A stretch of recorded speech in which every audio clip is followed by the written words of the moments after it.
ৰঙৰ উৎসৱৰ আনন্দত মতলীয়া চৌদিশ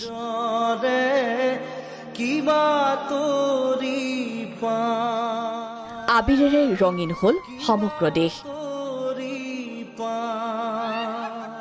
ফলগোৎসৱক লৈ মায়াময় সত্ৰনগৰী বৰপেটা কৃষ্ণ বন্দনাৰে মুখৰিত হল সত্ৰনগৰী বৰপেটা হোলী গীত গাই ফাকুৱাৰ আনন্দত বিলীন হৈ গল সকলো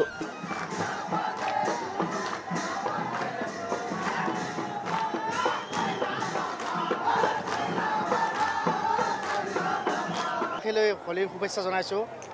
অপায় অমংগল নাক কৰা কইলা গোখাই হেয়ে কামনা কৰিছো কি কব অসমৰ ৰাইজক বৰপেটাৰ বহুল উৎসৱ সবে যেন চাবলৈ আহে এইটো আমাৰ অনুৰোধ অসমৰ ৰাইজক কি কব বৰপেটাবাসীৰ পৰা সকলোকে হেপী হোলী ঐতিহ্যমণ্ডিত বৰপেটা সত্ৰৰ 4দিনীয়া কাৰ্যসূচীৰ আজি অন্তিম দিন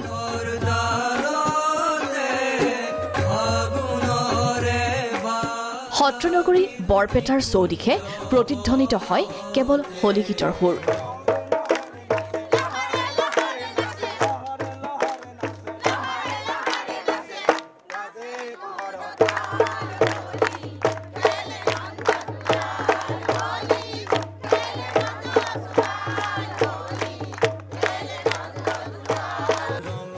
অন্তিম দিনটোত হুৱেৰী আৰু ফাকুৱা ৰূপে উদযাপন কৰে বৰপেটাবাসীয়ে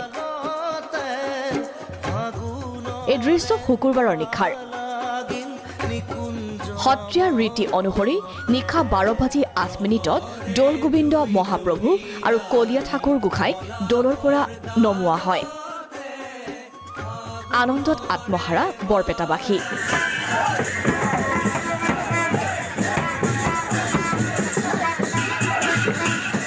লোকাৰণ্য হৈ পৰে কীৰ্তন ঘৰৰ বাকৰি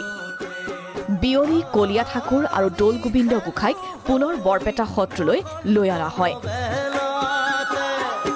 গোসাঁই সত্ৰৰ ভিতৰত সোমোৱাৰ পূৰ্বে মূল কীৰ্তন ঘৰৰ চৌপাশে হাত পাক ঘূৰাই সেই সময়তে অনুষ্ঠিত হয় বাঁহ ভঙা পৰ্ব সমান্তৰালভাৱে মঠৰ চোতালত অনুষ্ঠিত হ'ব বুলবুলনি শীৰ্ষক এক অৰ্ধ নাটকীয় অনুষ্ঠান বৰপেটা সত্ৰৰ দৌল উৎসৱ চাবলৈ অসমৰ বিভিন্ন প্ৰান্তৰ পৰা আহিছে বহু লোক নগাঁৱৰ পৰা আহিছো আপুনি মই নগাঁৱৰ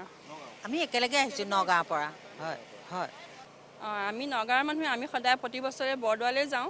কিন্তু এবাৰ মানে ভাবিলোঁ যে বৰপেটাত কেনেকুৱা হৈছে আমি হোলী উৎসৱটো টিভিতে দেখিয়ে থাকোঁ সদায় কিন্তু কেনেকুৱা হয় আমি নিজ চকুৰে চাই আহোঁ গোটেই ৰাতিয়ে কিবা কিবি হৈ আছে মানে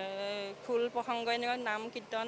কিবা পানী তোলা এনেকুৱা কিবা কিবি দেখি আছোঁ মানে তাৰপিছত দেখি পেলাই আমি মানে নিজে ইচ্ছা কৰিছোঁ যে কি বস্তুটো আচলতে কি হয় তাৰপৰা আমি এতিয়া মানে ওলাই আহিছোঁ ৰাতিপুৱা বৰপেটা দৌলত ইউক্ৰেইন ৰাছিয়াৰ যুদ্ধৰ প্ৰভাৱ এই দোকানখনত উপলব্ধ ইউক্ৰেইনৰ ফিছকাৰী আৰু ৰাছিয়াৰ বন্দুক কথা এইটো যুদ্ধৰ প্ৰভাৱ নহয় দাদা এইটো এটা কাষ্টমাৰ এট্ৰেকশ্যন হয় এইটো কোনো হেড ফেলোৱাৰ কাৰণে আমি কৰা নাই এইটো জাষ্ট কাষ্টমাৰ এট্ৰেক্ট কৰিবলৈ কৰিছোঁ দৌল গোবিন্দত কলীয়া গোসাঁইক ফাকু দি সেৱা ললে ভক্তই মহাপ্ৰভুৰ আশীষ লোৱাৰ সমান্তৰালকৈ কৃষ্ণ বন্দনাৰে মুখৰ অস্থায়ী প্ৰেক্ষাগৃহ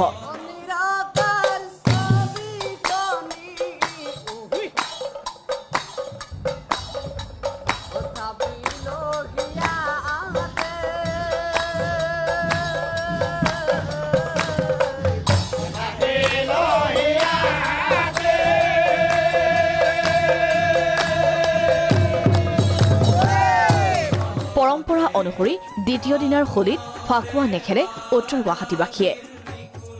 খুবেই ভাল লাগিছে এনেকুৱা এটা পৰিৱেশত দৌল গোবিন্দলৈ আহিবলৈ পাই নথৈ আনন্দিত হৈছোঁ আজি খুবেই ভাল লাগিছে ইমান জনসমাগম হৈছে আৰু বহুত ভাল লাগিছে আজি প্ৰথমবাৰৰ বাবে আহিছোঁ ইয়াতে বহুত ভাল লাগিছে আৰু নেক্সট টাইম মই আহিবলৈ বিচাৰোঁ আৰু ক'ৰ পৰা আহিছা মই গুৱাহাটীৰ পৰা আহিছোঁ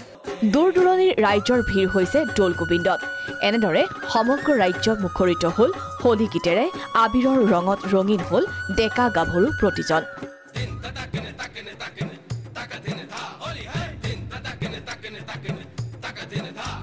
ব্যুৰ' ৰিপৰ্ট প্ৰাগ নিউজ